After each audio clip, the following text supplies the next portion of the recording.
Тағдырдын өгөй баласындай болуп четте калган айыл.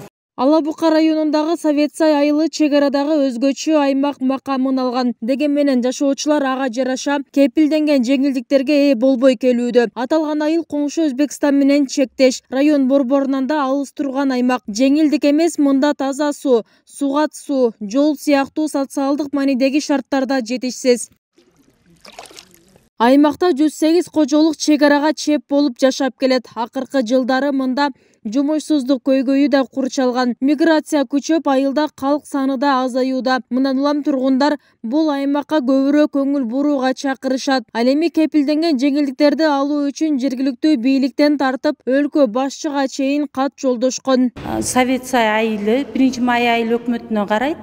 180 кожолук бар. Ал жерде мектеп дагы көйгөй, бизде садик дагы көйгөй. Эми мындайча айтканда, тагдырдын өгөй баласындай болуп четте калган айыл. Ошол чегара статусун алгандан бери биздин айылыбызга эч кандай кепилденген жеңилдиктер берилген жок. Жайында ысык болуп суу жетишпей, эл эгин албай калгандан кийин эл эмне менен жамбагыш керек? Жашоочулар аталган көйгөйлөрүн президенттин облустагы өкүлүнө айтышты. Мындан сырткары аймактагы артта калган тармактарды өнүктүрүүгө колдоо көрсөтүүнү өтүнүштү. Ал эми облус башчысы өзгөчө макам берилип, бирок жеңилдиктери берилбегендиги боюнча маалыматты эми алгандыгын билдирди. Бул боюнча министрлер кабинетине сөзсүз кайрылып, жардам берерин убада кылды. Кече бул боюнча мен барып келдим.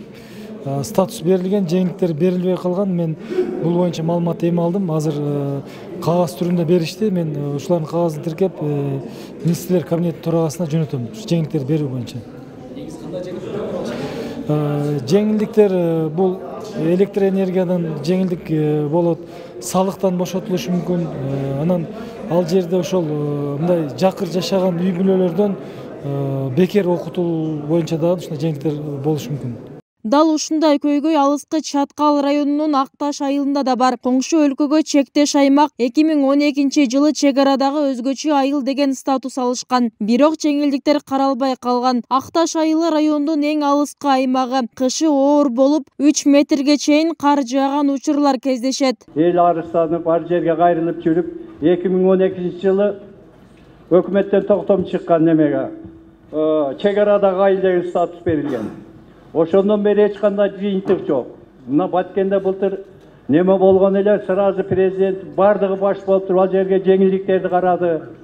Бардыгын карап атат. Бизге же льгот жок, же башка жок. Чегара статусун алганыңыздар боюнча мен министрлер кабинетине кат жолдойм, ушун бардык жеңилдиктерин берүү боюнча.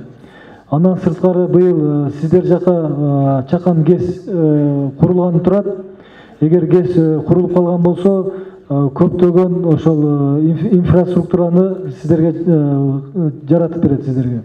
Эгер мындагыларга кепилденген жеңилдиктер ыйгарылса, анда тургундар электр энергиясынын тарифинен, салыктан жана башка жактардан колдоолорго ээ болушу мүмкүн. Кошумчалай келсек, Жалал Абад облусунун аймагында кыргыз-өзбек чегинде такталбаган 6 участок бар. Алардын 4-өө Ала Бука районунда жана 2-өө Аксыда орун алган. Жалпысынан облуста 19.600 гектардан ашык жер талаштуу болуп келет. Бибисара Орозалиева, Шерзат Эгембердиев, 7 канал, Жалал Абад.